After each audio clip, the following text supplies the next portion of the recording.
یادی بەدرە و لە ساتێکی تریادا دیسان تەماشای هیوای شەهیدی ئەو سەحابە بەڕێزانەی ئوممەتی ئیسلامەکەینەوە. ئەو نمونە جوانەی لە بەردەستی پێغەمبەری نازدارە عەلەیهی سەڵات وەسەلام پەروەردە بوون.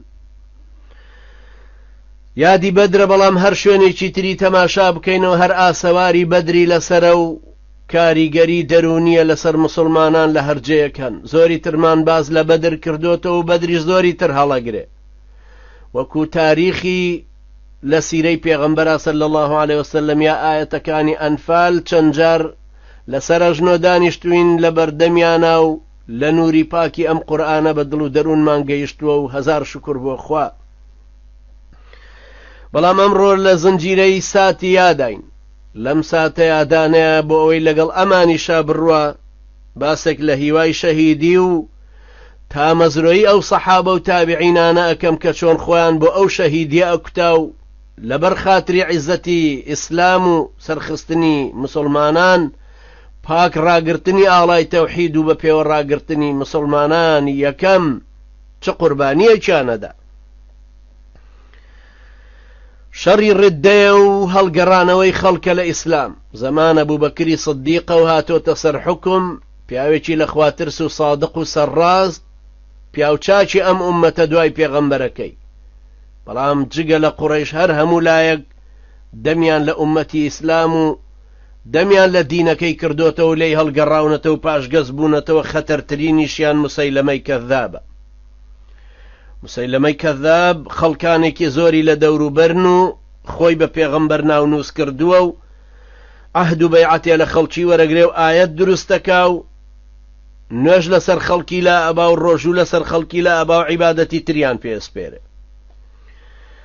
مەسئولیەتێکی گەورەیە کە سەیدنا ئەبوبەکر پیاوچاکانی ئومەتی هەموو کۆ کردەوە و ڕووی تێکردن کە ئەمڕۆ ئەم ئاڵایە لە دەستانە بەرزتر بێتەوە، بێت و مسەیلەمەی کەذاب سەرکەوێ نشستی بەسەر ئاڵاکەی محەممەدا دێ عەلەیهی سەڵات وەسەلام، دنیا هەمووی ڕووە کاتە ڕیدەکەی ئەو. ئەمڕۆ خۆتان ببەخشن و دینی خوا سەرخەن. لەوانەی کە کۆی کردبوونەوە ڕۆیشتبوون بۆ ئەوەی عوبادی کوڕی بشر بوو، سەحابەیەکی پێغەمبەری نازدار عەلەیهی سەڵات وەسەلام سەیری کرد مسلمانان چەندین هێرشیان هێنا بۆ سەر مسەیلەمە و نەیانەتوانی بیگرن، چکە مسەیلەمەی کەذابیش جەیشێکی خەیاڵی کۆ کردبوو و لە دەوروبەری بوو، خۆی لە قەڵاو قولەیەکی زۆر نابوو، دیواری زۆری دروست کردبوون بۆ ئەوەی بەرگری لە خۆیان بکەن. عەبادی کوڕی بشر هاتە پێشەوە لە مسلمانان و دووەم ڕۆژ بوو هاواری لێکردن وتی خەڵکینە ئەی مەعشەری ئەنسار ئەهلی جیهاد، ڕووبکەنە من و با دەست پێ بکەین و پەیمانێ بەخوا ببەستین، پێش هەموو شتێک جارێکی فی شمشێرەکانتان بشکێنن وا منیشی خۆم شکاند.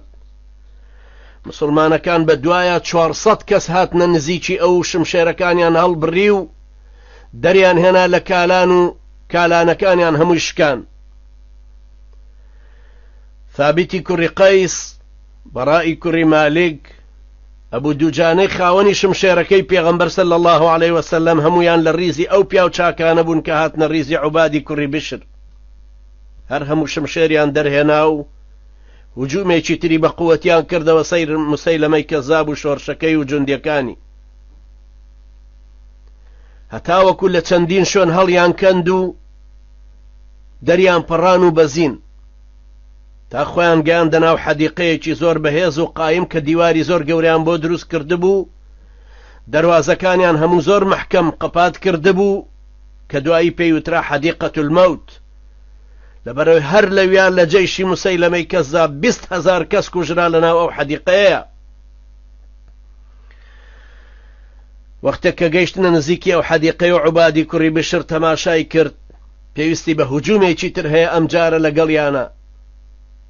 کۆمەڵێک سەحابەی تری ئازا و پتە و دەوریان لێدا و هەموو هجوومێکی تریان کردو، بەڵام بەداخەوە عوبادی کوڕی بشر لەویا ئەوەندەی شمشێر و نوکە تیر بەرکەوت بوو، شمشێرێکی تری بەرکەوت و کەوتە ئەرزەکە و شەهید بوو. ئەوەندەی نوکە ڕم بەرکەوت بوو، ئەوەندەی تیر بەرکەوت بوو، نە ئەناسرایەوە کە هەموو گیانی خوێن بوو، هەتا بە عەلامەتێکا کە لە لەشیا هەبوو ناسیانەوە.